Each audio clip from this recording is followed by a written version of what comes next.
Hey everybody, it's Lon.TV, and the pace of cord cutting here in the United States continues to accelerate. In fact, two of the larger cable companies have lost about 1.5 million TV subscribers. But as you'll see in a minute, Comcast isn't all that worried about it. Let's get to it. Now, before we dive into today's topic, I do want to thank the sponsors of this video, all of you, those of you who watch on a regular basis, along with those of you who contribute to the channel on an ongoing basis as well. That includes, of course, my donor box page at Lon.TV/support, but also Floatplane and Patreon and the YouTube membership program, and of course, your super chats during live streams and the super thanks as well. I greatly appreciate your support, and now let's take a look at today's topic. Now, today's story was inspired by an article that I read at Cord Cutters News the other day. And actually, the number that I reported earlier was lower than what it actually is. 1.719 million cable TV customers on Comcast and Spectrum have cut the TV side of their bill in just the first half of 2024. And if things keep going in this direction, as Cord Cutters News reports, we could be seeing over 3.5 million TV customers drop their cable TV service by the end of this year. And that will be on top of the 3 million that did that last year.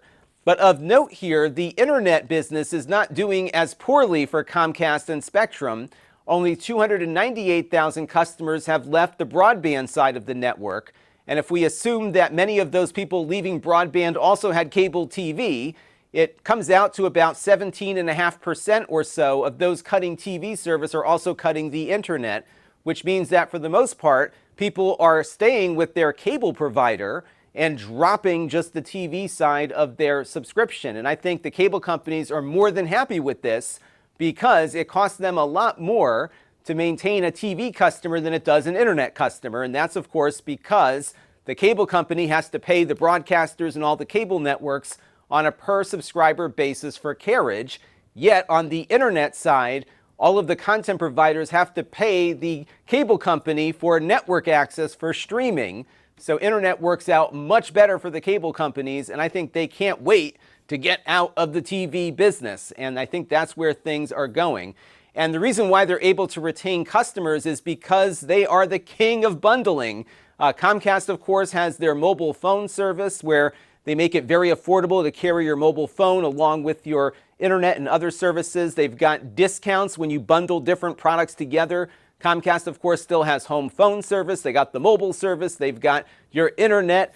You can even do home security through them if you want. And I think they'll be finding more and more ways to retain customers and build up these bundles that makes it very hard for people to leave. But I'm still very surprised that over 80% of cable customers are sticking with the cable company even after they cut the TV side of their bill. Now, what's likely happening here is that most people don't live in an area where there are other options. But where I am here in Connecticut, it's gotten very competitive. And it would be very interesting to look at Comcast figures on a more granular basis by region. So, for example, where I live, we have Frontier, which is wired up a good chunk of the state now with their XGS-PON fiber optic network. It is very reasonably priced. Both my parents switched to them because they saved a lot of money over Comcast, and they're getting better service also. My father actually lives near the beach where he would continually have to call for service on his coax lines because of corrosion. With fiber optic, he's been running now for 2 years without any issue because it's a totally different technology. We have another little startup that is coming around the state as well called Go NetSpeed. They're also in parts of my region here where I live, and they offer a very competitive product using very similar technology to what Frontier is using. And they were kind enough to let us take a top-to-bottom tour of how their service works. We got to see it from the home all the way to their head end, and you can see it all in the video that you have linked here on screen. And it really shows you just how little infrastructure is needed now for a fiber optic ISP versus what Comcast has to deal with.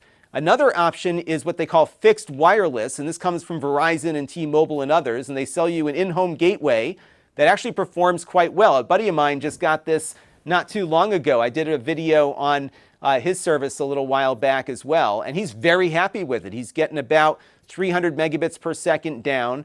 If he put his gateway near a window, which is not the ideal spot for his needs right now, he'd be getting about 600 to 700 megabits per second downstream. But look at this, it's every bit as good as a cable service that you might be paying more for, and he's quite happy with the speeds that he's getting. He's able to watch all of his streaming shows, he can do all the things he was doing on the internet before with Comcast, and he's saving a lot of money by switching. So there are choices out there, and clearly Comcast needs to make adjustments, I think, along with other cable providers, to stay competitive. But they're not too worried about it. However, anecdotally, as I start walking around the neighborhood here, I'm seeing more and more plugs going into these Frontier terminals that are on all of the telephone poles. This has been a really fun way to see the growth of Frontier's network in my area. And what I've been noticing is that I'll see one plug go in, and then several weeks later, more will pop in. As one neighbor gets it, they start talking to their other neighbors about it, and they make the switch as well. That word of mouth is real. And it's funny because this is the one right around the corner from me, and that second plug went in about a month after the first one did, and that's been indicative of some of the other spots that I look at as I'm walking or driving around town. Clearly there are options here, and some consumers are taking advantage of them. But as I mentioned, Comcast is not worried about these fiber optic competitors. They just had their most recent earnings call, and on that call, David Watson, who is the CEO of Comcast Cable, the man responsible for your high cable bill, he says that they have a long track record of competing against fiber, 20 years at this point. And he also mentions that despite the fact that you would normally associate a fiber network with having a lot of capacity, he says their coax-based network is 50% in terms of overbuilt, which means that about half their network is in active use, but they still have capacity of about the same amount for new customers or additional usage of their existing customer base. Now, in fairness, of course, a lot of Comcast network is fiber, but then it goes into a neighborhood node that converts it back to coax. But still, they have a lot of excess capacity here. And he says that by the end of 2025, they're going to be 60% overbuilt, which means they have a lot of room to grow despite the fact that they are not a fiber to the home provider. In addition, he said, this is I thought was interesting, 70% of the Comcast customer base are at 500 megabits or higher, which means that most of their customers are paying for the more expensive tier, even though it doesn't really cost Comcast all that much more to give you 500 megabits versus 200. A third are taking a gigabit. He says his network consumption is still low double digits increasing, and that's not stopping, which is obvious because people are cutting the cord and switching away from cable watching to streaming their video programming, which I'm sure is contributing to that increase in the network. So what about the experience in the home, though? Because a fiber provider can give me 500 megabits down and 500 megabits up for a very reasonable price, and Frontier here can even go up to 5 gigabits symmetrical, whereas on Comcast, I might get a gig down, but maybe only 20 or 30 or 40 megabits going back up. A very big disparity in the download to the upload. Well, they've got a plan for that, which is their DOCSIS 4.0 deployment. They've been doing a lot of work around my area here, bringing all of the nodes up to this new standard, and very shortly throughout this year, if not already, you're going to start seeing symmetrical service offerings that will provide pretty much a parity with the fiber optic providers that are in each area.